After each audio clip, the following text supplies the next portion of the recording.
अब आगे बढ़ते हैं और हमारे साथ जेएम फाइनेंशियल सर्विसेज के director and head of research Rahul Sharma जुड़े हैं। उनसे समझते हैं मार्केट का टेक्निकल टेक्सचर इस समय का। Rahul ji, good morning.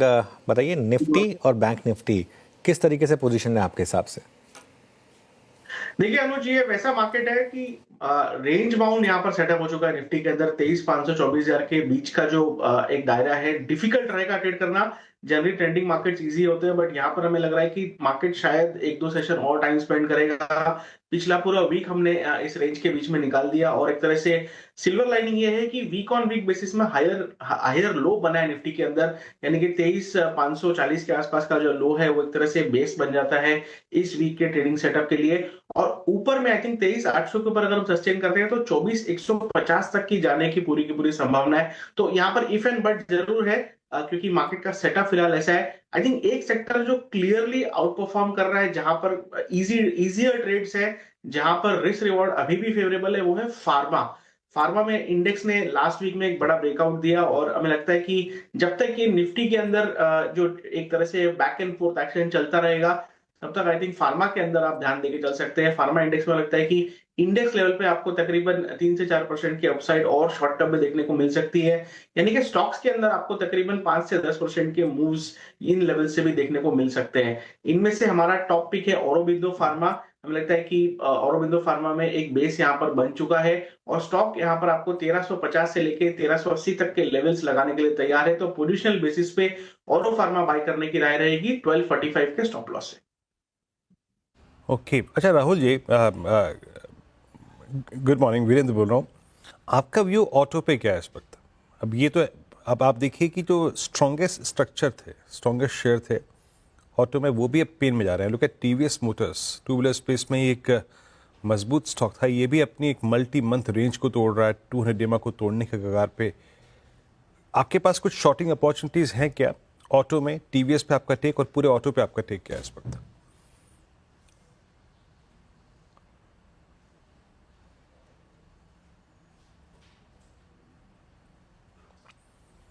मेरे ख्याल से मैं राहुल जी के जवाब का इंतज़ार कर रहा था, लेकिन अब ये लग रहा है वो उनका जो आउटपुट है ना वो फ्रीज हो गया। खैर, प्रश्न मैं अपना दाग चुका हूँ, कुछ देर में उनका उत्तर आएगा, लौट के उनके पास जाएंगे।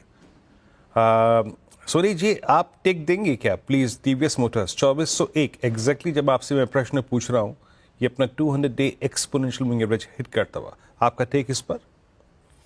Virendra ji, entire auto space में रोल ओवर्स थोड़े से वीकर साइड पे हुए हैं, शॉर्ट रोल ओवर्स हो रहे हैं, और ये मंथ ऑन मंथ बेसिस हम देख सकते हैं कि ये सेक्टर अंडर परफॉर्म कर रहा है। आज भी अगर हम चार्ट्स पे देखेंगे तो 10-20 इनफैक्ट अपने सारे मेजर मूविंग एवरेजेस के नीचे ही ट्रेड कर रहा है। सो जब तक वो 2440 2450 के ऊपर सस्टेन नहीं करता है, टीवीएस मोटर में डाउनसाइड और भी हो सकता है। इमीडिएट बेसिस पे 2380 का फ्यूचर्स पे एक सपोर्ट है। वो सपोर्ट अगर ब्रेक करता है तो टुवर्ड्स 2350 2320 के रेंज को टेस्ट कर सकता है। मेरे ख्याल से यहाँ पे लॉन्ग ट्रेड के लिए थोड़ा सा वेट एंड वॉच कीजिए। इमीडिएट बेसिस पे यहाँ पे लॉन्ग्स रेकमेंड नहीं होंगे। वेट कीजिए, अगर सपोर्ट ब्रेक करता है तो शॉर्ट के साइड में यहाँ पे एक अपॉर्चुनिटी मिल सकती है। यहाँ पे टीवीएस मोटर्स है डे लो, बट मीनवाइल पूरा का पूरा जो फार्मा स्पेस है वो अच्छा करता हुआ आपकी स्क्रीन पे डे हाई पर आके ट्रेड करता हुआ। एक स्किप और अपोलो टायर्स को देखिएगा, ये बहुत स्ट्रॉन्ग स्ट्रक्चर रहा है ऑटो स्पेस में। आज 20 डेमा का लो लगाने के बाद 530 से क्या रिकवरी 536.80 पे डे हाई पर आके ट्रेड कर रहा है।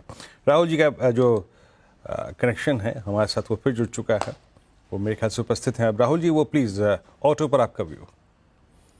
जी हाँ, बिल्कुल। देखिए, ऑटो सेक्टर में जो करेक्शन था काफी शार्प था, और अभी कहीं ना कहीं ऑटो सेक्टर संभला नहीं है मेरे हिसाब से।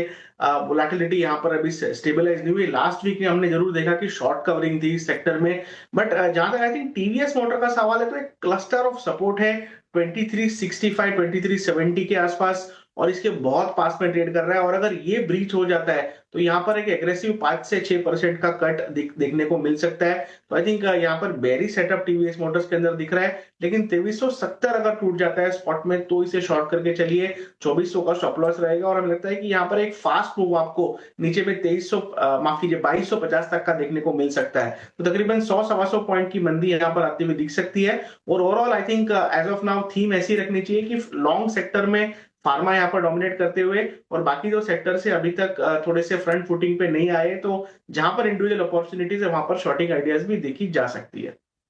ये बिल्कुल शॉर्टिंग और लॉन्ग दोनों आइडियाज़ इस मार्केट में खैर अभी आपको मिलेंगे यहाँ पर। एक और स्पेस जिस पर मुझे आपसे व्यू चाहिए वो हैं PSU बैंक्स। यहाँ पर कोई स्ट्रक्चर आपको अच्छे लग रहे हैं क्या? आज जैसे काफ़ी मिक्स व्यू है, एक दो स्टॉक्स हैं जो अच्छा कर रहे हैं जैसे यूनियन बैंक, इंडियन बैंक, लेकिन जो थोड़े से बड़े स्टॉक्स हैं उन्होंने थोड़ा अंडर परफॉर्म भी किया है। कोई व्यू यहाँ पर? जी, आई थिंक जैसे आपने कहा मिक्स्ड है यहाँ पर सेटअप। एसबीआई में हमने देखा कि लास्ट वीक वीकनेस थी, जो कि सेक्टर लीडर है।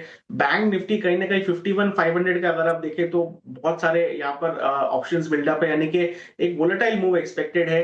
तो आई थिंक थोड़ा सा यहाँ पर मामला ट्रिकी है, तो ऐसे सेटअप में अवॉइड करें जब तक बैंक निफ्टी आई थिंक 52,000 के ऊपर निकल नहीं जाता है। आई थिंक ये सेक्टर को बेस्ट यहाँ पर अवॉइड करके चलना चाहिए, और नीचे में अगर 51,000 का लेवल बैंक निफ्टी के अंदर टूट जाता है तो मुझे लगता है कि शॉर्टिंग आइडियाज भी मिल सकते हैं। तो as of now wait and watch कीजिए। आई थिंक रेंज बाउंड जो निफ्टी में सेटअप है सिमिलरली बैंक निफ्टी में भी है, लेकिन PSU बैंक्स में खास करके काफी मिक्स्ड यहाँ पर सिग्नल देखने को मिल रहा है।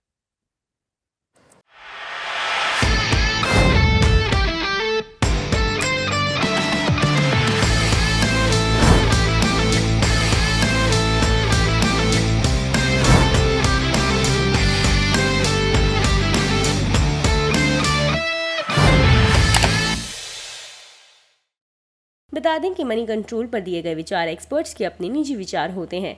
वेबसाइट या मैनेजमेंट इसके लिए उत्तरदायी नहीं है।